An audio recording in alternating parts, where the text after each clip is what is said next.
तबीयत बहुत खराब हो रखी है मेरी। बुखार जाता है आता है तो ऑडियो बनाने का टाइम ही नहीं मिल पा रहा। Loudly crying. बाकी ये लीजिए एंड प्लीज बताना कैसा लगा ये। पिछले भाग में आपने पढ़ा था कि विहान ऋषभ को रोक लेता है और कहता है कि कुछ इम्पोर्टेंट बात करनी है। अब आगे विहान भाई वो एक्चुअली बात ये है कि वो बीच में ही चुप हो जाता है और बिना आगे कुछ कहे कमरे से बाहर निकलने लगता है तो ऋषभ कहता है, ऋषभ विहान रुको, जो बताना है जल्दी इसी वक्त बताओ। विहान रुककर वो ना भाभी से रिलेटेड है। ऋषभ हैरानी से अब क्या हुआ अवनी को। विहान क्या मतलब। ऋषभ कुछ नहीं तुम बताओ। विहान फिर एक बड़ी सी सांस लेता है और कहता है, विहान भाई हमने जो उन लड्डुओं को जांच के लिए दिया था उसकी रिपोर्ट्स आ गई है। एक्चुअली आ तो पहले ही गई थी पर आज भेजा है उन्होंने। ऋषभ हैरानी से ओह तो क्या रिजल्ट है। विहान भाई लड्डू में ही नींद की गोलियां मिलाई गई थी। इतना सुनकर ऋषभ हैरानी से बेड पर बैठ जाता है तो विहान कहता है, विहान भाई किसी भी नतीजे पर पहुंचने से पहले एक बार मॉम से जरूर बात करेंगे। ऋषभ मम्म ठीक है। विहान आप ठीक तो है। ऋषभ हाँ मैं ठीक हूँ। तुम जाओ लंच कर लो, आज मेरा मूड नहीं है। विहान परेशान होकर मैं जानता था आपका यही रिएक्शन होगा, तभी मैं नहीं बताना चाहता था। उसका हाथ पकड़कर आप अभी इसी वक्त नीचे आइए लंच करने के लिए। नो बहाना। ऋषभ विहान तुम जाओ। विहान ठीक है मैं चला जाता हूँ, बस एक बात का ध्यान रखना, कुछ भी मत सोच लेना और दूसरा हम लोग आपके बिना लंच नहीं करेंगे। इतना कहकर विहान दरवाजा बंद करके चला जाता है तो ऋषभ भी बेड से उठ जाता है और बालकनी में खड़े होकर मिस्टर सिंह को कॉल करता है और कहता है, ऋषभ हेलो मिस्टर सिंह, उस लॉकेट के बारे में कुछ पता चला।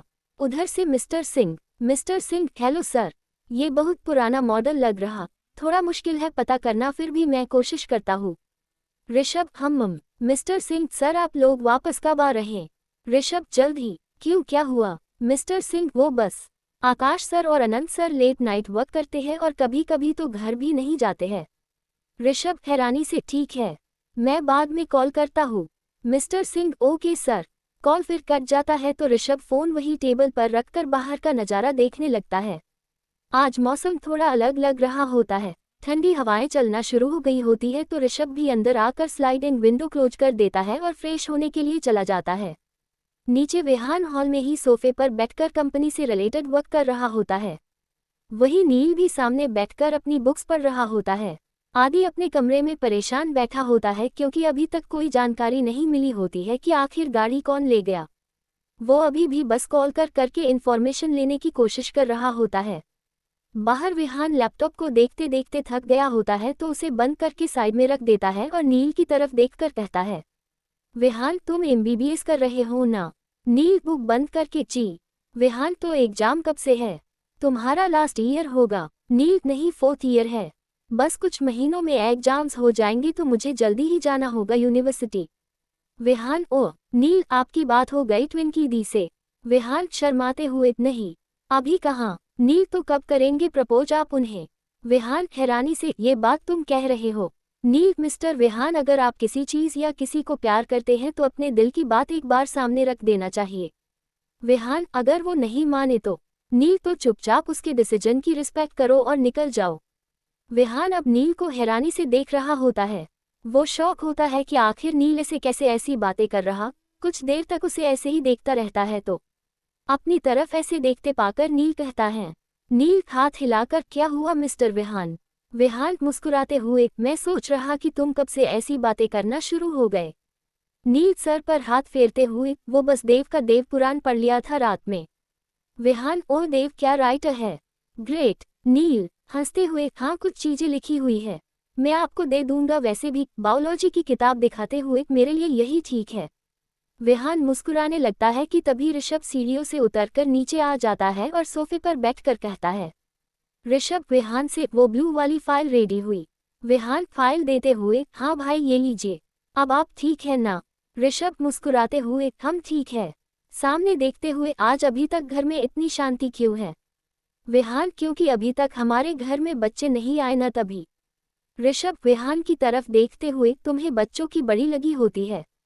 विहान ऋषभ का हाथ पकड़कर अरे भाई अब मेरा भी मन कर रहा कि मुझे भी कोई चाचू चाचू कह के बुलाए। नील की तरफ देखकर बताओ मैं गलत थोड़े कह रहा। नील कोई जवाब नहीं देता है और अपना फोन देखने लगता है तो विहान कहता है, विहान भाई सच बताना आपका मन नहीं होता कि कोई आपको प्यार से पापा पापा कहे। ऋषभ विहान की तरफ हैरानी से देखने लगता है कि देव आनंद घर में घुसते हैं और एक साथ कहते हैं। देव आनंद खुश होकर अरे कौन पापा बन रहा। ऋषभ दोनों को देखते हुए बस आ गए दोनों लकड़बग्घे। देव आंखें बड़ी करके आपको कैसे पता कि हम लकड़बग्घे हैं। विहान क्या मतलब। देव निहारिका आंटी ने हम दोनों को लकड़बग्घे की टीम कहा था और ये भी कहा था कि वो किसी को नहीं बताएंगी। मेरे साथ धोखा हुआ। ऋषभ ओह कोई धोखा नहीं हुआ, मैंने ही मॉम को ये नाम सजेस्ट किया था। इसे छोड़ो। आनंद की तरफ देखकर ये क्या हुलिया बनाकर आए हो। आनंद जीभ बाहर निकालकर उप्स भाई मैं नहाकर आई। अरे मतलब आया। ऋषभ रुको पहले। आनंद रुकते हुए क्या हुआ अब आपको भी नहाना है क्या। विहान धीरे से आज तो तू पिटेगा आनंद बाबू। ऋषभ तुम अपने दोस्त अमित से मिलने गए थे या कीचड़ में नाचने। आनंद अरे वो भाई बस ये हुआ कि कुछ देर सोचते हुए वो मैं ना जा रहा था तो बस किसी ने अपनी बाइक से कीचड़ उछाल दिया और मुझे नहला दिया। ऋषभ ओह आनंद हाँ और मैं सच कह रहा हूँ, अब इसमें भी डिटेक्टिव मत बन जाना। चश्मा पहनते हुए और भाई चलो देव तुम ही बता दो। देव भी गॉगल्स पहन लेता है और अपना मुंह थोड़ा ऊपर करके पूरे शान में कहता है। देव जीजू अब वो अमित मेरी दी के बारे में कभी कुछ भी नहीं बोल पाएगा। विहान हैरानी से क्यों तुम दोनों ने क्या उसकी जबान काट दी। देव हंसते हुए ना ना उसकी बैंड बजाई है। ऋषभ आनंद को हैरानी से देखते हुए मतलब यहाँ मार पीट करके आए हों। आनंद सकपका कर ना भाई। देव का मतलब है कि अमित को बड़े प्यार से समझाया है। विहान फिर ये बैंड का क्या मतलब है। देव अब अपनी जीभ थोड़ी बाहर निकालता है और अपने सर पर मारकर कहता है। देव खुद से ही ऊप्स क्या बक दिया मैंने। वो फिर आनंद की तरफ देखता है जो उसे ही घूर रहा होता है तो कहता है। देव अरे क्या तब से मतलब मतबल लगा रखा पेट पर हाथ घुमाते हुए भूख के मारे मेरी जान निकली जा रही है। आनंद देव को हैरानी से देखते हुए मन में कहता है क्या झूठ बोलते हो, अभी तो पूरा छोले भटूरे ठूस कर आए हो। सही है देव बाबू, मुस्कुराते हुए सही रास्ते पर जा रहे हो। आनंद ऐसे ही सोच में खोया रहता है कि विहान उसकी आंखों के सामने हाथ हिलाकर कहता है।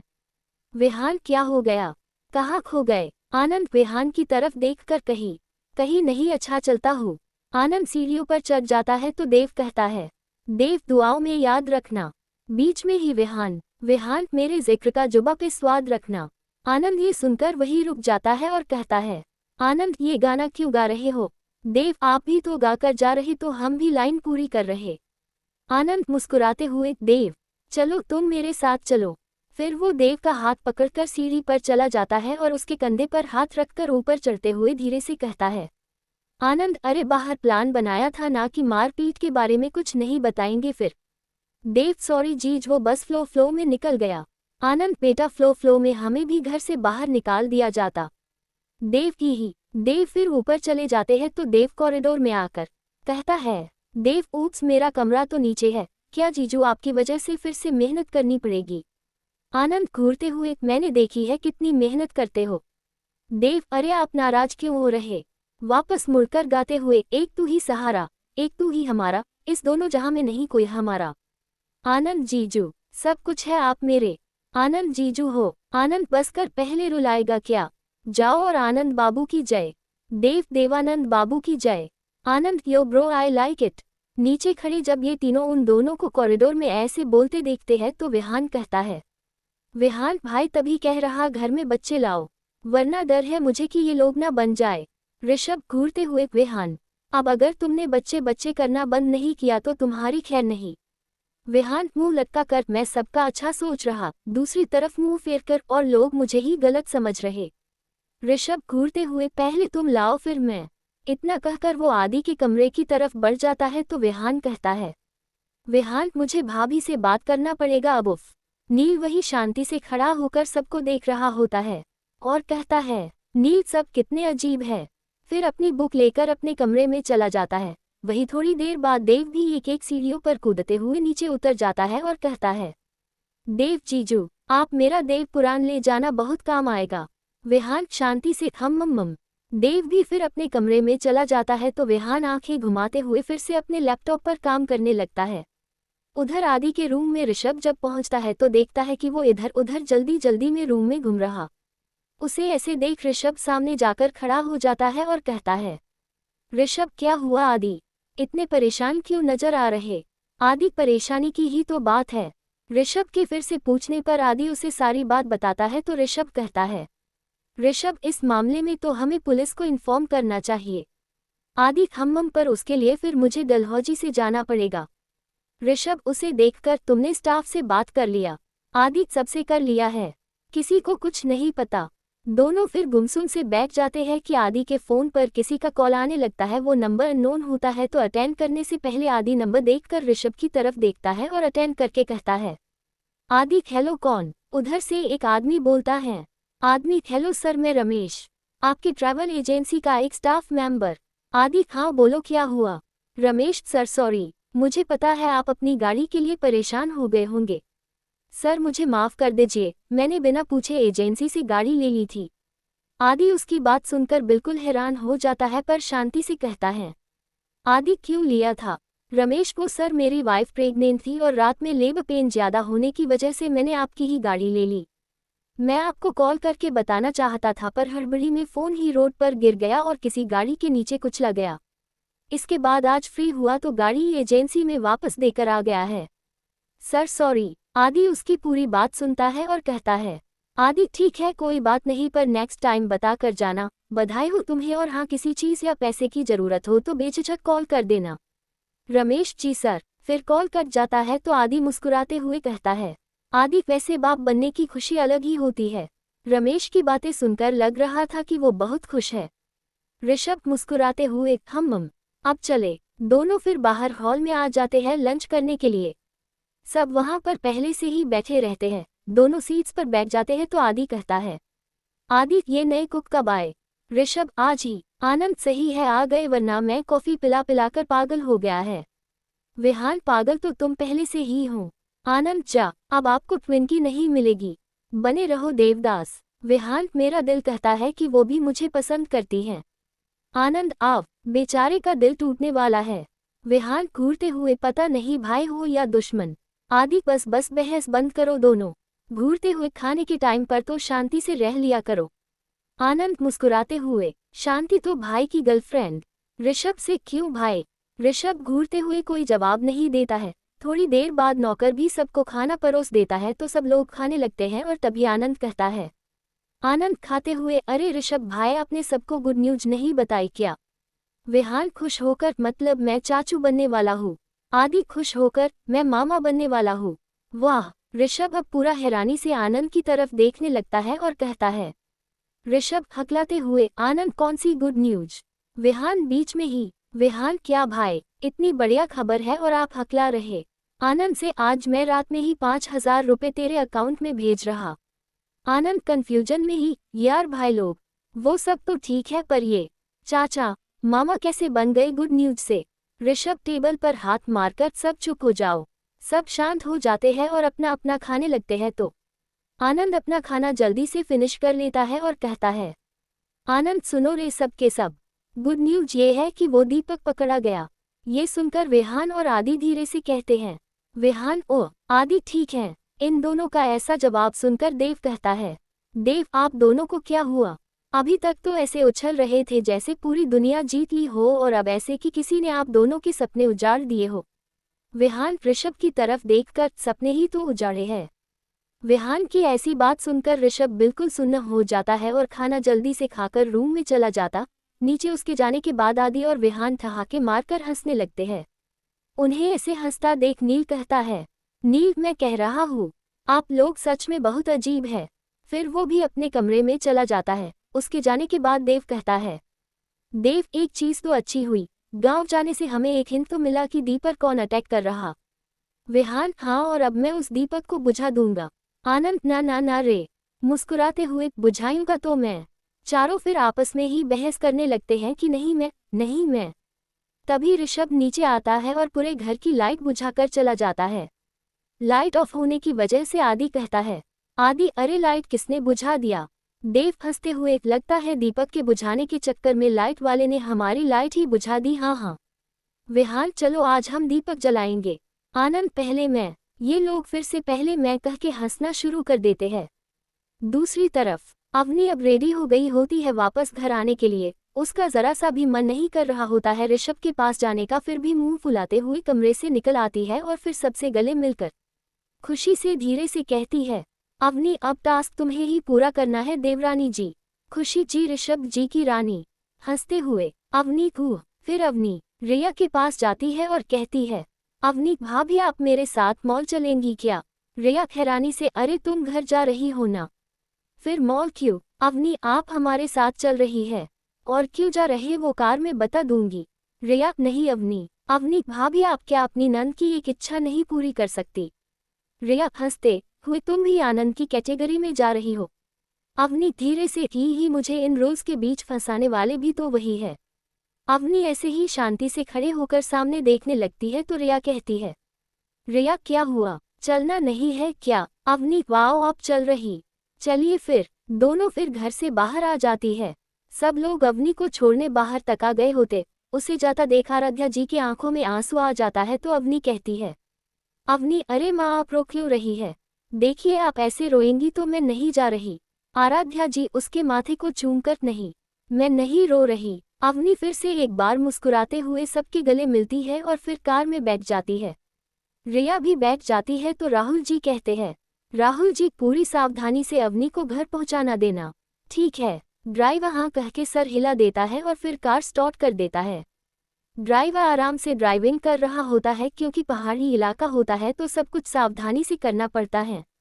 अंदर कार में रिया अभी भी अवनी को देख रही होती है तो अवनी कहती है, अवनी क्या हुआ भाभी, आप हमें ऐसे क्यों देख रही है? रिया मुस्कुराते हुए, यही कि ऋषभ बहुत लकी है जो तुम मिली। अवनी थम्मम। रिया अच्छा अब ये बताओ कि हमें क्यों मॉल ले जा रही है? अवनी मुस्कुराते हुए, इसलिए कि आप मेरी तरफ से सबके लिए गिफ्ट ले जाए। रिया सबके लिए? अवनी हाँ भाभी, हम इतने दिन तक रहे हैं ऊपर से किसी के लिए कुछ भी नहीं ले गए तो बस सोचा आज सबके लिए शॉपिंग कर लूं। रिया थोड़ी परेशान होकर, अवनी हमें घर भेज दो, तुम्हें पता है ना ऋषभ को अगर ये पता चला तो कितना गुस्सा करेगा। अवनी भाभी उन्हें मैं संभाल लूंगी खुद से ही, वैसे भी एक बार घर में चली गई तो टांग देगी ये रोज का बोर्ड।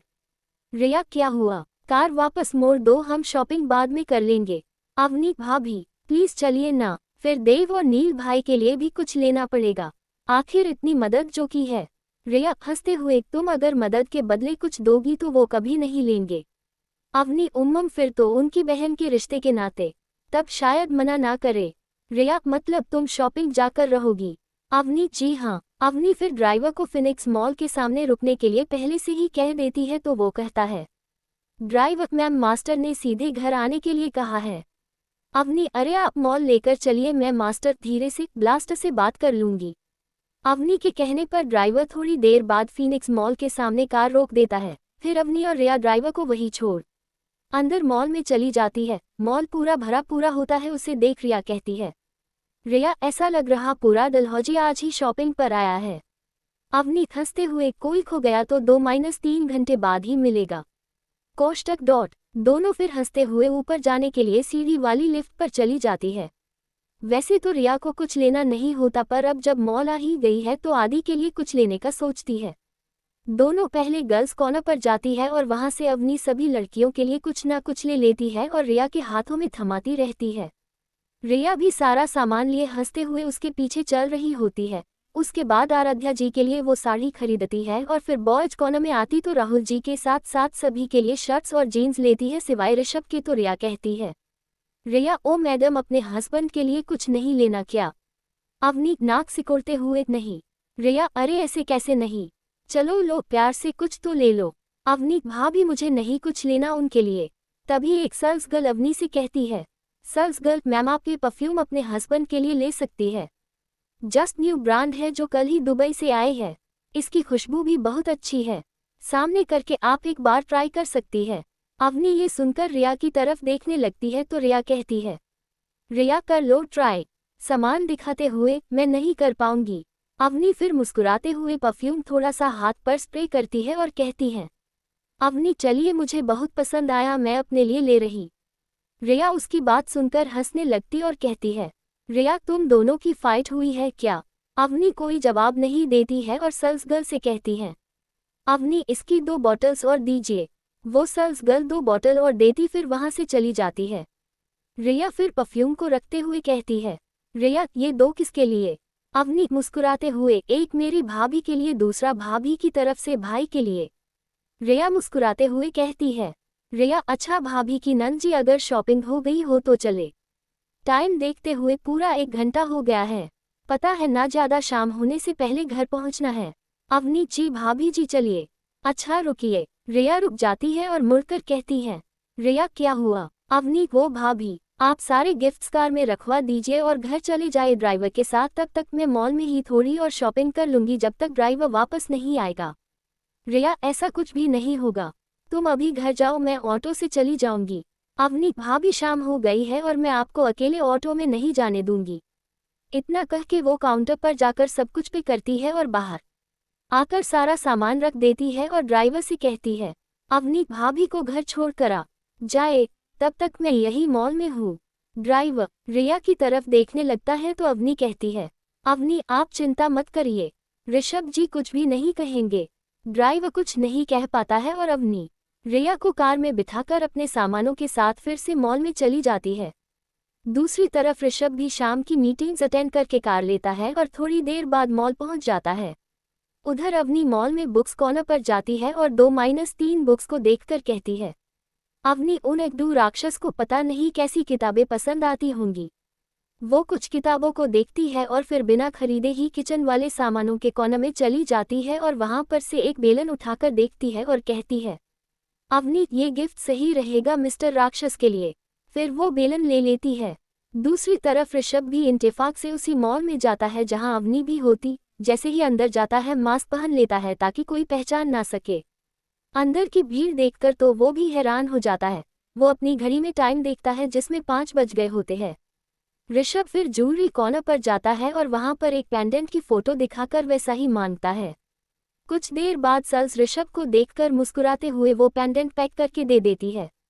ऋषभ फिर उसे लेकर जाने लगता है कि उसकी नजरें एक खूबसूरत सी पायल पर जाती है जिस पर रंग बिरंगे डायमंड्स लगे होते और साथ में भरा पूरा घुंघरू। पायल देखकर ऋषभ वहीं रुक जाता है। दूसरी तरफ ड्राइवर रिया को घर छोड़ देता है और वहां से जल्दी निकलने की कोशिश करता है क्योंकि बाहर ठंडी हवा चलना शुरू हो गई होती है और साथ में हल्की हल्की बूंदाबांदी। इधर मॉल में अवनी बेलन लेकर नीचे उतरने ही वाली होती है कि उसकी नज़र सामने गर्ल्स कॉर्नर में रखे हुए गाउन पर चली जाती है। उसे देखकर वो कुछ देर तक वहीं रुक जाती है और फिर मुस्कुराते हुए अंदर घुस जाती है जहां पर सिर्फ एक ही सेल्स गर्ल होती है। अवनी फिर उसके पास जाकर कहती है, अवनी ये गाउन किसी ने परचेज तो नहीं की है ना? Sales girl no ma'am. Avani मुस्कुराते हुए ठीक है फिर मैं ट्राई करना चाहूंगी। Sales girl yeah sure ma'am. Avani फिर अपना पर्स वही सोफे पर अपने सारे सामानों के साथ रख देती है और गाउन लेकर अंदर चेंजिंग रूम में घुस जाती है। दूसरी तरफ पायल को देखकर ऋषभ मुस्कुरा रहा होता है तो सेल्स गर्ल कहती है, सेल्स गर्ल सर क्या आप इसे देखना पसंद करेंगे? ऋषभ हम। फिर वो गर्ल पायल केस से निकालकर ऋषभ के हाथों में रख देती है तो वो उसे अपने कानों के पास लाता है और हल्का सा बजाता है को छन छन की आवाज आने लगती है। आवाज सुनकर ऋषभ एक बार फिर से मुस्कुरा देता है और अवनी के बारे में सोचने लगता है कि उसे याद आता है कि अब तक तो अवनी घर पर पहुंच गई होंगी। वो फोन निकालकर आदि को कॉल करता है और अटेंड होने के बाद कहता है, ऋषभ हेलो आदि, अवनी पहुंच गई क्या? आदि टाइम देखते हुए अभी तक तो नहीं। ऋषभ हैरान होकर क्या मतलब अभी तक नहीं पहुंची? टाइम देखो उन्हें तो आधे घंटे पहले तक पहुंच जाना चाहिए था। इधर आदि जब ये सुनता है तो थोड़ा परेशान हो जाता है क्योंकि अब बाहर हवाओं के साथ साथ तेज बारिश शुरू हो गई होती है। वो ऋषभ से कहता है, आदि अच्छा कॉल रखो मैं रिया से फोन करके पूछता हूँ। कॉल कट होने के बाद आदि रिया को कॉल करता है और कहता है, आदि हेलो रिया आप कहाँ हैं? रिया ये कैसा सवाल है आदि, हम और कहाँ घर के सिवा?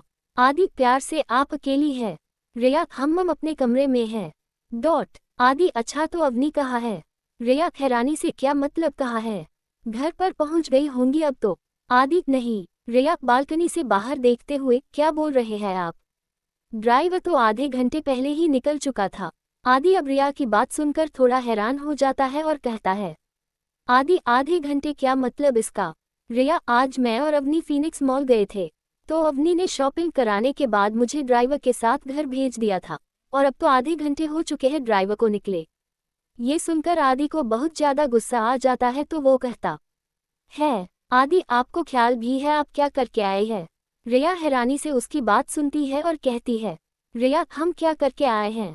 आदि गुस्से में, आपको अवनी को अकेला नहीं छोड़ना चाहिए था मॉल में, भले ही कितनी जिद करती है वो, पर आपको घर नहीं आना चाहिए था। रिया पहली बार आदि की इतने गुस्सैल आवाज को सुनकर थोड़ा घबरा जाती है और कहती है, रिया आप ऐसे क्यों बात कर रहे हैं, मुझे ये अजीब लग रहा है। आदि गुस्से में, ही लगना ही चाहिए ऐसा, आपको पता है ना अवनी को एक पल अकेला छोड़ना मतलब उसकी जान जोखिम में डालना। बाहर का मौसम देखिए, ड्राइवर को कॉल किया उसने भी नहीं उठाया, ऊपर से मौसम पूरा बिगड़ा हुआ है। और गुस्से में, रिया अगर अवनी को कुछ भी हुआ तो आपका और हमारा रिस्क। इतना कहकर ही आदि चुप हो जाता है। उधर रिया जब ये सुनती है तो बिल्कुल सुन्न हो जाती है। उधर से आदि रिया पुकारते रहता है पर रिया कोई जवाब नहीं देती है और फोन उठाकर फेंककर तेज से रोते होते हुए बेड पर लेट जाती है। बाहर दरवाजे पर खड़ी खुशी ये बात सुन लेती है तो बिना कुछ कहे वहां से चली जाती है। दूसरी तरफ मॉल में ऋषभ पायल खरीद लेता है कि तभी उसके फोन पर आदि का मैसेज आता है कि अवनी और रिया फीनिक्स मॉल गई थी शॉपिंग करने। एक बार मॉल में देखो अवनी वही होंगी क्योंकि ड्राइवर को कोई कॉल नहीं लग रहा। ये पढ़कर तो ऋषभ पूरा चौंक जाता है और पायल लेकर इधर उधर मॉल में ही अवनी को ढूंढने लगता है। उधर गर्ल्स कॉर्नर में अवनी गाउन पहन लेती है पर उसकी जिप नहीं बंद हो रही होती है तो वो बालों को पीछे करके सर्ल्स गर्ल को बुलाने के लिए डोर खोलने लगती है तो वो खुलता ही नहीं है। बाहर सर्ल्स गर्ल भी कॉफी पीने के लिए वहां से चली गई होती है। अंदर अवनी को अब घबराहट सी होने लगती है। वो बहुत कोशिश करती है कि दरवाजा खुल जाए पर शायद वो जाम हो गया होता है तो नहीं खुलता है। अब अवनी को पूरी तरह से घबराहट महसूस होने लगती है। वो आंखें चारों तरफ घुमाकर बंद चेंजिंग रूम को देखती है तो उसकी सांसें तेज हो जाती है और साथ में अब वो रोना भी शुरू कर देती है। वो दरवाजे को पिटते हुए सर्ल्स गर्ल को पुकारती है पर कोई रिस्पॉन्स नहीं मिलता है तो वो वहीं नीचे बैठकर रोना शुरू कर देती है। वो कोशिश करती है कि ना रोए पर जब भी उसकी नज़रें उस बंद कमरे पर जाती है तो वो घबराहट के मारे रोना शुरू कर देती है और एक बार फिर से खड़ी होकर तेज सांस लेते हुए ही दरवाजे पर मारकर ऋषभ जी पुकारने लगती है। इधर ऋषभ हर जगह देख लेता है पर अवनी कहीं नहीं नजर आती है। वो फिर से भागते हुए गर्ल्स कॉर्नर पर जाता है और अंदर घुसकर देखता है कि वहां कोई नहीं है। वो ऐसा देख जाने ही लगता है कि उसकी नज़र सोफे पर रखी पर्स पर चली जाती है। वो पास जाकर पर्स उठाता है और खोलकर देखता है कि सारी चीजें अवनी की ही है। वो सामान देखकर हैरान हो जाता है और चारों तरफ देखते हुए कहता है, ऋषभ, अवनी आप है क्या यहाँ? अंदर अवनी जब ऋषभ की आवाज सुनती है तो फिर से खड़े होकर दरवाजे पर जोर जोर से पिटते हुए ऋषभ को पुकारने लगती है। ऋषभ अवनी की आवाज सुन चारों तरफ देखने लगता है और फिर उसकी नज़र सामने चेंजिंग रूम पर जाती है। वो सामान वहीं रखकर उसकी तरफ बढ़ जाता है और दरवाजे पर हाथ रखकर कहता है, ऋषभ, अवनी जी आप है? अंदर अवनी ऋषभ की आवाज सुनकर कहती है। अवनी तेज से रोते हुए ही, ऋषभ जी। अवनी की रोने की आवाज सुनकर ऋषभ घबरा जाता है क्योंकि उसे पता होता है कि अवनी को बंद कमरे में घबराहट होती है। तभी अवनी रोते हुए ही कहती है, अवनी, ऋषभ जी जल्दी खोलिए, मेरी सांसें अटक रही है। ऋषभ जब ये सुनता है तो कहता है, ऋषभ घबराए मत, मैं हूं ना, आप बस थोड़ा पीछे हो जाए। अवनी ये सुनकर थोड़ा पीछे हट जाती है तो ऋषभ एक तेज लात मारकर डोर को खोल देता है। वही जैसे ही डोर ओपन होता है, अवनी भागकर ऋषभ को कसकर पकड़ के लिपट जाती है और रोना शुरू कर देती है तो ऋषभ भी उसे अपनी बाहों में कसकर पकड़ लेता है। अवनी अभी भी रोए जा रही होती है तो ऋषभ उसके सर पर सहलाते हुए कहता है, ऋषभ ठीक है, रोना बंद कीजिए अब आप, मैं अब हूं ना। पर अवनी का रोना बंद ही नहीं हो रहा होता है। वही दरवाजे पर मारने की आवाज सुनकर कुछ सर्ल्स गर्ल भागते हुए आ जाती है तो ऋषभ उन सबको गुस्से में घूरते हुए कहता है, ऋषभ कहाँ है तुम लोगों का मैनेजर? बुलाओ उसे। उसकी आवाज इतनी तेज होती है कि आसपास के लोग ऋषभ की तरफ देखने लगते हैं। तभी मैनेजर भागते हुए आता है और कहता है, मैनेजर सॉरी सर, हमें खेद है, हमारी वजह से आपको प्रॉब्लम हुई। ऋषभ गुस्से में ही, मैं इसकी पुलिस कंप्लेन भी कर सकता हूँ। तुम लोग अपना काम ढंग से क्यों नहीं करते? अगर मेरी अवनी को आज कुछ हो जाता तो? ऋषभ का इतना गुस्सा देखकर मैनेजर भी थोड़ा डर जाता है। तभी ऋषभ सर्ल्स गर्ल को देखते हुए कुछ कहने ही जाता है कि अवनी, नहीं कह के ऋषभ को चुप करा देती है और उसकी बाहों से निकलकर जाने लगती है तो वो उसे अपनी गोद में उठा लेता और वहां से बाहर निकालकर नीचे बीच मॉल में खड़ा कर देता है। पीछे पीछे एक सेल्स गर्ल अवनी का सामान लेकर उसकी कार में डाल देती है ऋषभ की परमिशन से। फिर ऋषभ अवनी के लिए कुछ खाने की चीजें लेता है और उसे भी सेल्स गर्ल के हाथों कार में रखवा देता है और फिर से अवनी को गोद में उठा लेता है। बाहर कार में ड्राइविंग सीट के बगल वाली सीट पर बिठाकर खुद ड्राइविंग सीट पर बैठ जाता था और फिर कार स्टार्ट कर देता है। बाहर अभी भी बारिश हो रही होती है। ऋषभ मैसेज करके पहले ही बता देता है कि अवनी मिल गई है। वही आदि जब ये सुनता तो खुश हो जाता है, पर अब उसे अच्छा नहीं लग रहा होता है कि उसने रिया से ऐसे बात की। कार में अवनी अभी भी उसी गाउन में होती है। ऋषभ उसकी तरफ देखता है और कहता है, ऋषभ आप अच्छी लग रही है इस गाउन में। अवनी बिना कोई जवाब दिए दूसरी तरफ देखने लगती है तो ऋषभ मुस्कुराते हुए देखता है और एक गाना शुरू कर देता है। क्या मोहब्बत है, क्या नज़ारा है, कल तलक ये दिल था मेरा, अब तुम्हारा है, क्या तमन्ना है, क्या इशारा है, हमने तो पल पल तड़प के पल गुजारा है। गाना सुनकर अवनी आंखें बंद कर लेती है। वही ऋषभ अपनी अवनी को अपने पास देखकर मुस्कुराते हुए घर के लिए निकल जाता है। क्रमश 0000000000।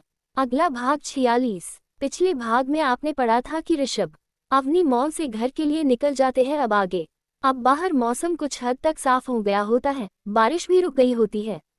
अंदर कार में अवनी आंखें बंद करके बैठी होती है तो वही ऋषभ ड्राइविंग करते हुए कभी अवनी को देख रहा होता है तो कभी सामने। कुछ देर तक वो यही करता है तो अवनी आंखें बंद किए हुए ही कहती है, अवनी आप अब हमें ऐसे देखना बंद करिए। अवनी के ऐसे बोलने पर वो झट से कार रोक लेता है और उसका हाथ पकड़कर उसे अपनी तरफ खींचकर कहता है, ऋषभ आपको याद है मेरे सारे रूल्स। अवनी नाक सिकोड़ते हुए, हाँ याद है, सब याद है और आप हमारा हाथ छोड़िए। ऋषभ उसे अपने और करीब कर लेता है और उसके कानों के पास अपना मुंह करके कहता है, ऋषभ धीरे से, मॉल में तो आपने हमें खुद ही कसकर पकड़ा था। अवनी ऋषभ को दूर करते हुए, वो बस अब दूर रहिए आप। ऋषभ दूर होकर, ठीक है जैसी आपकी इच्छा, बस एक बात, अब आप मेरे परमिशन के बिना कहीं नहीं जाएंगी। अवनी दूसरी तरफ चेहरा करके, हम जाएंगे, आप कोई नहीं होते हमें ऐसे रोकने वा। अवनी अभी अपनी पूरी बात भी नहीं कह पाई होती है कि ऋषभ उसका फेस अपनी तरफ करके अपना माथा उसके माथे से सटाकर उसकी आंखों में देखते हुए कहता है, ऋषभ पति है हम आपके। उसके ऐसे कहने पर अवनी हैरानी हो जाती है और उसकी आंखों में ही देखने लगती है। वही ऋषभ उसकी नजरों को देखते हुए उसके बालों पर हाथ फेरता है और कहता है, सॉरी, फिर दूर होकर एक पल के लिए मुस्कुराकर कार फिर से स्टार्ट कर देता है। अवनी अब बिल्कुल शांत हो जाती है और विंडो खोलकर बाहर की ठंडी हवाओं को महसूस करते हुए सीट पर सर टिका के आंखें बंद करके सो जाती है। ड्राइविंग करते हुए ऋषभ जब ये देखता है तो मुस्कुरा देता है।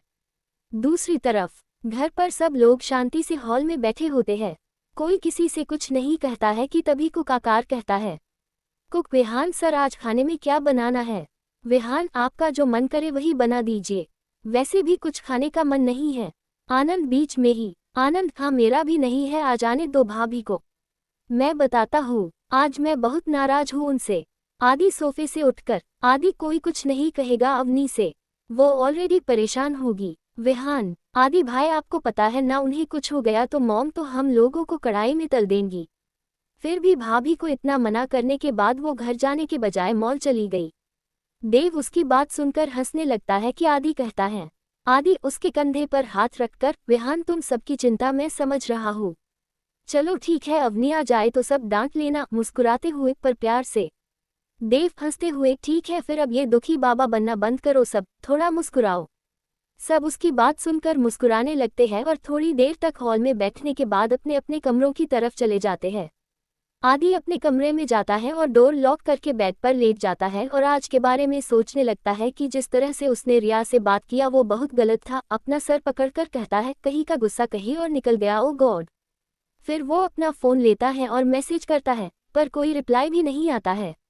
वो कुछ देर इंतजार करता है मैसेज का, पर फिर से कोई जवाब नहीं मिलने पर वो कॉल करता है, उस पर भी कोई रिस्पॉन्स नहीं मिलता है तो वो और ज़्यादा परेशान हो जाता है और बेड से उठकर कमरे में ही इधर उधर टहलने लगता है और फिर फ़ोन लेकर नैन्सी को कॉल करता है। कॉल अटेंड होने के बाद कहता है, आदि हेलो नैन्सी। उधर से नैन्सी, हेलो जीजू, कैसे हैं आप। आदि मैं ठीक हूँ, तुम क्या कर रही हो। नैन्सी खुश होकर, बस आराध्या आंटी जी के पास जा रही हूँ, आज वो मेरे बालों में मसाज करने वाली है। आदि अच्छा। फिर आदि कुछ भी नहीं कहता है तो वो कहती है, नैन्सी क्या हुआ जीजू, आप ठीक तो है? आदि हाँ, मैं बिल्कुल ठीक हूँ। नैन्सी तब ठीक है, अच्छा अवनीदी पहुँच गई क्या? आदि वो ऋषभ के साथ है, कुछ देर में पहुँच जाएगी। नैन्सी ओके, वैसे आपको कोई काम था क्या? आदि रिया जी कहाँ है? नैन्सी मुस्कुराते हुए, दी तो नीचे हॉल में है, सबके साथ सीढ़ियों पर बैठकर आज सबका ऑलिंग हो रहा। हंसते हुए, सिर्फ मैं बची हुई हूँ। आदि ओह अच्छा, तुम वीडियो कॉलिंग कर सकती हो, मुझे देखना है रिया जी को। नैन्सी मुस्कुराते हुए, ओए होए क्या बात है भाई, वैसे आप उनके फ़ोन पर क्यों नहीं कर रहे? आदि तुम वीडियो कॉलिंग कर रही हो या नहीं? नैन्सी क्या जीजू, मुझे तो ऐसा लगता है मेरे सारे जीजू नालायक है, आनंद जीजू को छोड़कर कोई ढंग से बात ही नहीं करता। आदि ठीक है, सॉरी साली साहिबा, अब ये वाला जीजू भी ढंग से बात करेगा, पर प्लीज़ प्यार से एक बार दिखा दीजिए। नैन्सी ठीक है ठीक है। नैन्सी भी कॉल कट करके वीडियो कॉलिंग करती है तो वो उसी टाइम अटेंड कर लेता है। इतनी जल्दी अटेंड करने पर नैन्सी हंसते हुए कहती है, नैन्सी क्या बात है जीजू, ऐसा लग व्हाट्सएप पर आप मुझसे पहले पहुंच गए थे। आदि ही चलिए अब इस जीजू पर थोड़ी कृपा कर दीजिए। नैन्सी मुस्कुराते हुए बैक कैमरा ऑन कर देती तो आदि मुस्कुराते हुए देखता है कि नीचे हॉल में बनी हुई सीढ़ियों पर सभी लोग बैठे हुए हैं। सबसे नीचे आराध्या जी, फिर उनके पीछे राहुल जी, उनके पीछे ट्विंकी, खुशी, संजना और सबसे ऊपर लास्ट में रिया, जो इधर उधर देखते हुए संजना के बालों में ऑलिंग कर रही होती है। वो उसे देखते हुए नैन्सी से कहता है, आदि एक काम करेगी आप? नैन्सी उसके चेहरे को ध्यान से देखते हुए, हाँ जीजू। आदि आप नीचे जाकर रिया जी के बालों में ऑलिंग कर देंगी क्या? मुझे पता है उनके सर में दर्द हो रहा होगा। नैन्सी वाओ सो स्वीट, इतनी दूर रहने के बावजूद भी आपको कैसे पता चला कि दी के सर में दर्द है? आदि बिना कुछ कहे ही फिर से रिया को देखने लगता है और सोचने लगता है कि कैसे बात करूं, कैसे मनाऊं। कुछ देर तक उसे यूं ही देखता रहता है कि नीचे से आराध्या जी नैन्सी को आवाज देती है आने के लिए, तो वो कहती है, नैन्सी जीजू अब मैं जाती हूँ, और हाँ मैं ऑलिंग कर दूंगी, उसकी टेंशन आप मत लेना। आदि हम कह के कॉल कट कर देता है और फिर से बेड पर आकर लेट जाता और रिया के बारे में ही सोचते सोचते कमरे की लाइट ऑफ कर देता है। ऊपर विहान अपने कमरे में लैपटॉप पर काम कर रहा होता है कि तभी उसके फ़ोन पर किसी का कॉल आ जाता है। कॉल आने की वजह से वो अपना काम छोड़ बेड से उठ जाता है और टेबल पर रखे फ़ोन पर फ्लैश हो रहे नाम को देखता है तो उसके चेहरे पर एक बड़ी सी स्माइल आ जाती है। वो फ़ोन लेता है और बालकनी में लगे झूले पर लेटकर अटेंड करके कहता है, विहान हेलो ट्विंकी जी। उधर से ट्विंकी हेलो सर। विहान उसके मुंह से सर शब्द सुनता है तो दुखी हो जाता है, क्योंकि होली के टाइम उसने विहान कहा था पर अब सर, इसलिए ये सुनकर वो कुछ नहीं कहता है। कुछ देर तक कोई आवाज नहीं आती है तो ट्विंकी कहती है, ट्विंकी हेलो सर आप है क्या? विहान जी मैम बोलिए। ट्विंकी आंखें ऊपर करके, सर आप मुझे मैम क्यों कह रहे, हम इतने बड़े नहीं है कि आप मैम कहे। विहान मुस्कुराते हुए, रियली मैम, तो हम क्या बाबा आदम के जमाने के 5000 साल के बूढ़े हैं? ट्विंकी हंसते हुए, अच्छा सॉरी विहान जी। विहान जी सुनकर तो विहान के चेहरे पर फिर से एक बड़ी सी स्माइल आ जाती है। वो हंसते हुए कहता है, विहान आपका नशा उतर गया क्या? ट्विंकी नाक सिकोड़ते हुए, नशा आपने किया था, मैंने नहीं। सच में आपसे बड़ा नशेड़ी आज तक नहीं देखा। विहान हंसते हुए, तो फिर आप सबसे कहते फिरना मेरा पति नशेड़ी है। ट्विंकी हंसते हुए, हाँ हाँ। ट्विंकी पूरी बात बिना कहे ही चुप हो जाती है। वही विहान भी अपने सर पर मारकर खुद से कहता है, विहान ये क्या कह दिया, अब तो तू गया। दोनों में से कोई कॉल नहीं कट करता है, न ही कोई कुछ कहता है। कुछ देर तक खामोशी छाई रहती है कि ट्विंकी हकलाते हुए कहती है, ट्विंकी विहान जी मैं बाद में कॉल करती हूँ, और बिना विहान की बात सुने ही कॉल कट कर देती है। इधर विहान फिर से अपने सर पर मारता है और कहता है, विहान बेटा अपनी दुनिया बसनी है, लुटिया डूबानी नहीं है। पता नहीं क्या सोच रही होंगी अब वो, आज सब गड़बड़ हो रहा। फिर वो बालकनी से अंदर रूम में आ जाता है और आकाश जी को कॉल करता है। थोड़ी देर बाद कॉल एंड अटेंड होने के बाद विहान कहता है, विहान अरे पापा एक गड़बड़ हो गई मुझसे। आकाश जी अब क्या कांड कर दिया बेटा जी? विहान मुंह लटकाते हुए उन्हें ट्विंकी से जितनी बातें की होती है वो बताता है तो आकाश जी कहते हैं, आकाश जी बस यही प्रॉब्लम है इन लड़कों का, लड़की ने एक बार बात क्या किया हवा में उड़ने लगते हैं। विहान उनकी बातों को सुनकर मुंह पिचका कर कहता है, विहान डैड आप ऐसा क्यों बोल रहे? आकाश जी देखो जाकर प्रपोज करो मेरी बहू को। विहान दुखी होते हुए, अरे पप्पा ऐसे कैसे प्रपोज कर दूं, आपको तो पता ही है अंकल शूटर थे। आकाश जी बीच में ही, आकाश जी बेटा प्रपोज ट्विंकी को करना है उसके पापा को नहीं। विहान हाँ पप्पा, और उसके बाद अंकल मुझे सूट कर देंगे और आपके बेटे की टाई हो जाएंगी। उसकी बातें सुनकर वो जोर जोर से हंसने लगते हैं कि विहान कहता है, विहान पापा मैंने आपको कॉल इसलिए किया था कि आप मेरी हेल्प कर सको। आकाश जी बेटा यहाँ तेरे बाप को तुम्हारी खुद हेल्प चाहिए। विहान सर पर हाथ रखकर, ओह गॉड अब आपने कौन सा कांड कर दिया। आकाश जी तुम्हारी मॉम को भवन में बैठी है। तभी पीछे से सपना जी गुस्से में चिल्लाती है तो विहान हंसते हुए कहता है, विहान मुझे लगता है मैं गलत लोग से हेल्प मांग रहा, पापा जाकर मॉम को मनाओ। 2-3 मुक्का भी खाना पड़े तो खा लेना। आकाश जी सही है बेटा, अपने बाप पर हंस रहा। विहान हंसना रोक लेता है और कहता है, विहान अच्छा मॉम को भवन में क्यों है? आकाश जी वो बस कल कंपनी से लेट आया था इसलिए।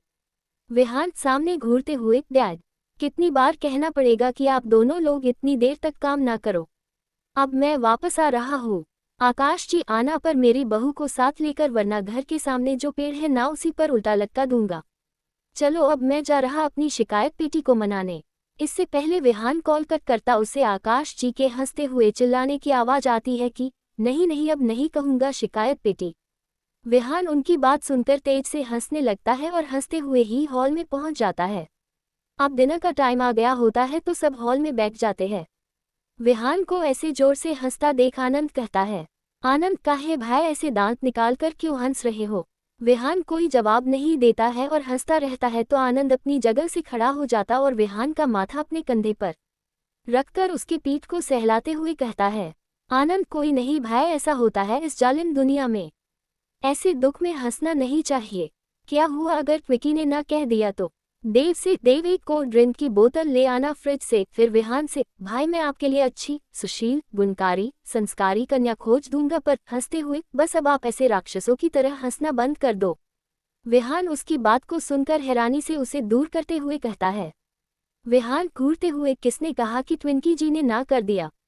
आनंद दूसरे तरफ देखते हुए, वो वही मेरा पति नशेड़ी है।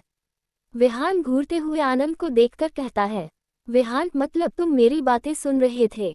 आनंद तो क्या करता, इतनी तेज तेज चिल्लाकर बातें जो आप कर रहे थे। वैसे शिकायत पेटी क्यों नाराज है? विहान ये लो फोन और खुद बात कर लो, आज मॉम भर की हुई है। आदि हंसते हुए, फिर तो आज आकाश अंकल की मलहम पट्टी होगी।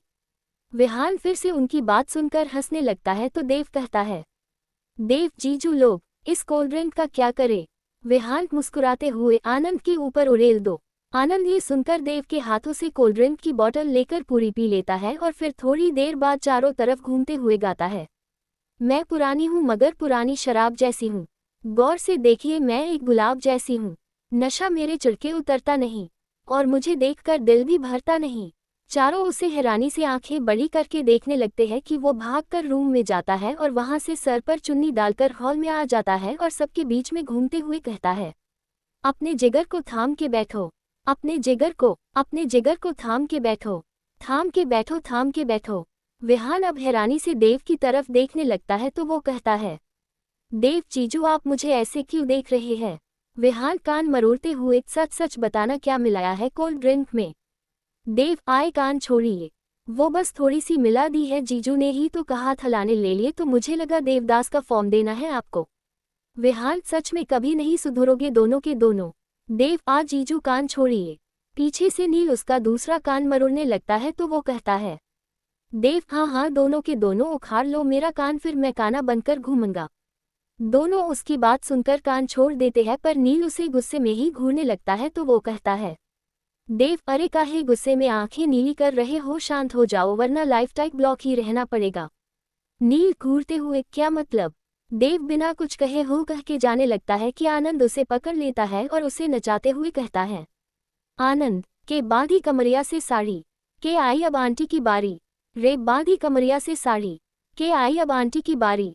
देव खुश होकर, जीजू नंबर 1 होए, जीजू नंबर 1, जीजू नंबर 1 होए, जीजू नंबर 1। आदि उन दोनों को ऐसे देखकर कहता है, आदि बस बहुत हुआ, यहाँ मेरी सिटकी हुई है और ये लोग नशा करके नाच रहे। विहान से मेंटल हाउस को फोन करो। देव उनकी बातों को सुनकर खुश हो जाता है और कहता है, देव एक रूम संजना के लिए बुक करवा देना। नील उसका हाथ पकड़कर खींचते हुए, चलो आज तुम्हारी मरम्मत करूंगा।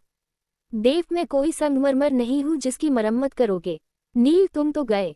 देव आनंद को पकड़कर, जीजू बचाओ। आनंद जाकर नील के सामने खड़ा हो जाता है और कहता है, आनंद हंसते हुए, मैं आनंद बाबू। देव की तरफ देखकर वो देव बाबू। गोविंदा की फोटो दिखाकर, हम राजा बाबू के गाने पर डांस कर रहे। आदि आनंद की बात सुनकर वही सोफे पर बैठ जाता है और कहता है, आदि आनंद को एक कंटाप लगाओ, शायद होश आ जाए। ये सुनकर आनंद मुस्कुराते हुए आदि के पास आ जाता है और वही धड़ाम से गिरकर बेहोश हो जाता है। उसे ऐसे गिरते देख सब हड़बड़ा के उसके पास पहुंच आ जाते हैं और उसे सोफे पर लिटाकर पानी के छींटे मारने लगते हैं। कुछ देर तक छींटे मारने पर उसे जब होश आता है तो वो कहता, आनंद अधखुली आंखों से ही, गंगा में बाद में नहा लूंगा, खुशी जी अभी थोड़ा सोने दीजिए। फिर वो सो जाता है तो आदि हंसते हुए कहता है, आदि इसका कुछ नहीं हो सकता। तभी आनंद उठकर कहता है, होगा जीजू, बहुत कुछ होगा, और फिर से सो जाता है तो विहान कहता है, विहान चलो इसे सोने दो, पर मॉम को जरूर बताऊंगा कि आनंद बाबू नशेड़ी है। ये सुनकर देव विहान से कहता है, देव हाँ, और विहान जीजू की लाइन, मेरा पति नशेड़ी है। विहान ये सुनकर देव को घूरने लगता है तो नील कहता है, नील बस बहुत हो गया आप लोगों को घूरा घूरी। आदि से, मिस्टर ऋषभ और अवनी दी कहाँ है? आदि ओ गॉड, इस झमेले में तो याद ही नहीं रहा। टाइम देखकर अब तक तो पहुंच जाना चाहिए था दोनों को। नील आप कॉल करके पूछिए, तब तक मैं डिनर रखवाता हूँ। नील फिर किचन में चला जाता है और आदि देव के बगल में बैठकर ऋषभ को कॉल करने लगता है। कुछ पल तक कॉल करता है, पर जब ऋषभ नहीं पिक करता है तो वो फोन वही सोफे पर रखकर देव से बातें करने लगता है। थोड़ी देर बाद जब बीप की आवाज आती है तो वो सोफे पर से फोन को उठाता है और ऊपर फ्लैश हो रहे मैसेज को देखकर उसके चेहरे पर हल्की सी मुस्कान आ जाती है। दूसरी तरफ ऋषभ अभी ड्राइविंग ही कर रहा होता है। बाहर बारिश फिर से शुरू हो गई होती है, जिसकी वजह से पानी की बूंदें अवनी के फेस पर आती है तो वो झट से उठ जाती है और ऋषभ का हाथ पकड़कर कहती है, अवनी, ऋषभ जी बाहर निकालिए हमें यहाँ से।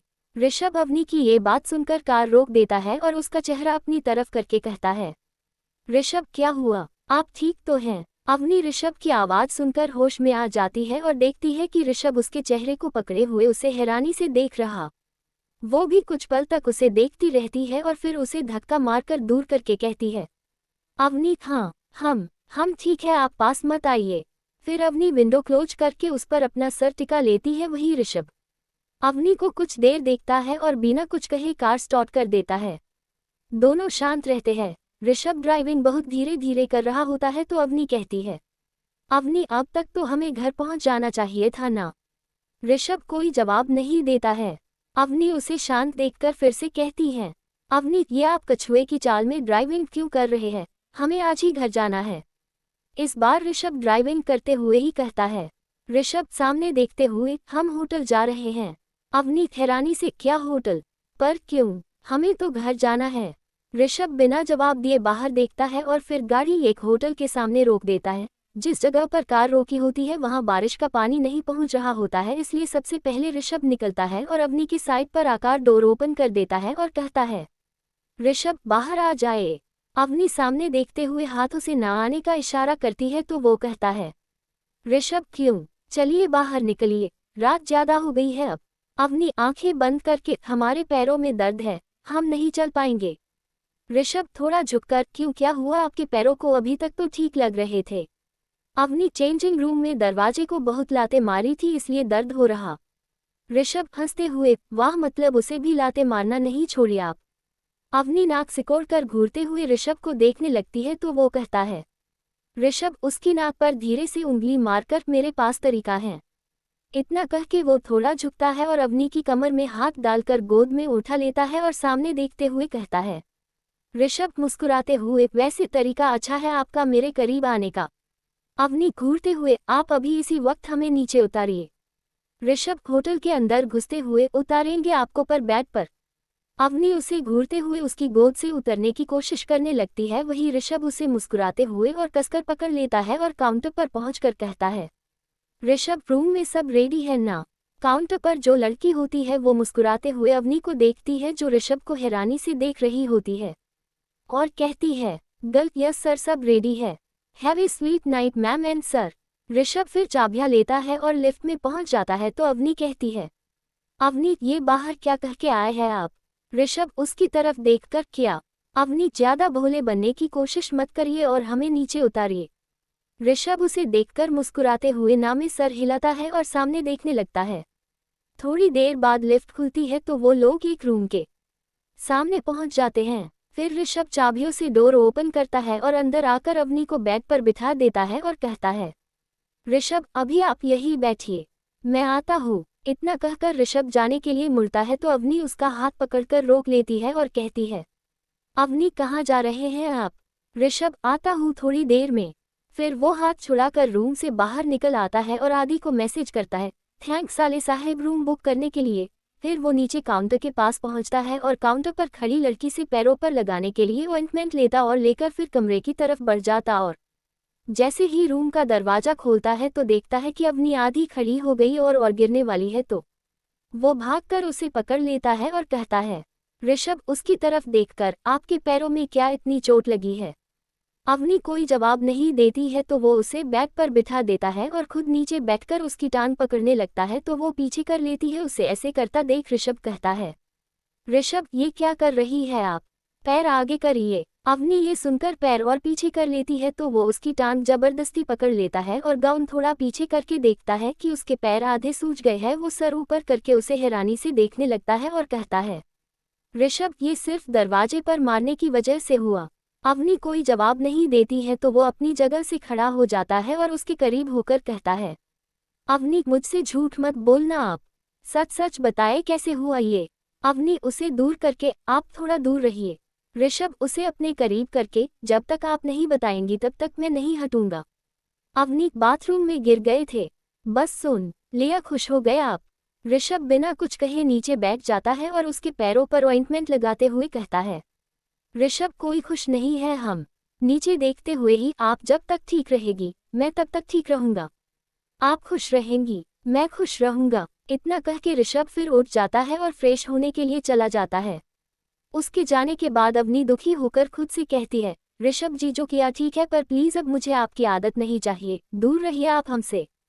फिर वो वही बेड पर लेट जाती है। थोड़ी देर बाद ऋषभ बाहर आता है और कहता है, ऋषभ अवनी डिनर कर लीजिए आप, अवनी भूख नहीं है और प्लीज आज मत फोर्स करिएगा आप। ऋषभ मुस्कुराते हुए, क्या यार दोस्त, मैंने इतने प्यार से आपके लिए ये फूड रेडी करवाया और आप मना कर रही। अवनी उसकी तरफ देखने लगती है तो वो कहता है, ऋषभ मेरी तरफ ऐसे देखने से खाना थोड़े ना कूदते घूमते हुए पेट में चला जाएगा। अवनी उसकी बात सुनकर मुस्कुराते हुए हाँ में सर हिला देती है तो ऋषभ फिर खाने वाली टेबल को अवनी के सामने कर देता है और फिर दोनों डिनर करते हैं। खाने के बाद ऋषभ कुछ देर विहान से बात करने के लिए बालकनी में चला जाता है और अवनी वही बेड पर लेट जाती है। थोड़ी देर बाद बात करने के बाद ऋषभ जब रूम में आता है तो देखता है कि अवनी अभी भी उसी गाउन में लेटी हुई है। उसे ऐसे देखकर कहता है, ऋषभ हेलो मैडम, आप अगर इस गाउन में ही सोएंगी तो हम कहाँ जाएंगे? अवनी यही नीचे फ्लोर पर। ऋषभ घू सोएंगी तो हम बेड पर ही। फिर वो बेड पर जाता है और अवनी के गाउन को पैरों से थोड़ा दूर करने लगता है तो वो घूरते हुए कहती है, अवनी ये क्या कर रहे हैं आप? ऋषभ अपने सोने के लिए जगह बना रहा, आप तो किसी राजकुमारी की तरह लेट गई है, पति का ख्याल ही नहीं कि कहाँ सोएगा। अवनी घू फिर वो अपनी ड्रेस को थोड़ा समेटने लगती तो इसे देखकर ऋषभ जोरों से हंसने लगता है और उसे हंसता देख अवनी चिढ़ जाती है और दूसरी तरफ चेहरा कर लेती है तो ऋषभ हंसना बंद कर देता है और कहता है, ऋषभ अच्छा मित्र, शॉपिंग करते टाइम पैरों में दर्द नहीं हुआ क्या? अवनी उसकी तरफ मुड़कर फिर से उसे हैरानी से देखने लगती है तो वो कहता है, ऋषभ अच्छा सॉरी, मुझे लगता है गलत सवाल कर दिया। अवनी दर्द हुआ था पर ज्यादा नहीं, पर दरवाजे पर इतना मारने के बाद और दर्द बढ़ गया। ऋषभ अभी भी हो रहा। अवनी थम्म। ऋषभ फिर मायूसी से ही पंखे की तरफ देखने लगता है और अचानक से हंसते हुए कहता है, ऋषभ आज मेरा लकी डे है। अवनी कैसे? ऋषभ आज मुझे लाते नहीं पड़ेगी। अवनी ये सुनकर मुस्कुराने लगती है कि ऋषभ थोड़ा उठता है और उसके माथे को चूम कर कहता है, गुड नाइट, और फिर लाइट ऑफ कर देता है। वही अवनी कुछ देर तक स्तब्ध रहती है और फिर दूसरी साइड फेस करके सो जाती है। अगली सुबह अवनी और ऋषभ जल्दी ही होटल से घर के लिए निकल जाते हैं। मौसम सुहाना होता है, बारिश अब बिल्कुल रुक गई होती है और बाहर ठंडी हवाएं चल रही होती है तो ऋषभ कहता है, ऋषभ हमें जल्दी पहुंचाना होगा, आज मेरी मीटिंग है। अवनीत हम ऋषभ हाँ तो फिर आप घर पहुंचने के बाद कोई ना नुकुर नहीं करेगी। अवनी कैसी ना नुकुर? ऋषभ जब मैं आपको घर के अंदर ले जाने के लिए गोद में उठाऊंगा तब। अवनीत हम खुद चले जाएंगे। ऋषभ हंसते हुए मेरी दोस्त टूटी फूटी। अवनी घूरते हुए आप लात खाने लायक ही है। ऋषभ जी मित्र जी। अवनी फिर घूरते हुए बाहर देखने लगती है। थोड़ी देर बाद दोनों घर पहुंच जाते हैं तो ऋषभ अवनी को गोद में उठा लेता है और कहता है, ऋषभ मेरे गले में हाथ डाल लीजिए वरना गिर जाएंगी। अवनी आपका गला ना दबा दे। ऋषभ वो भी सही है।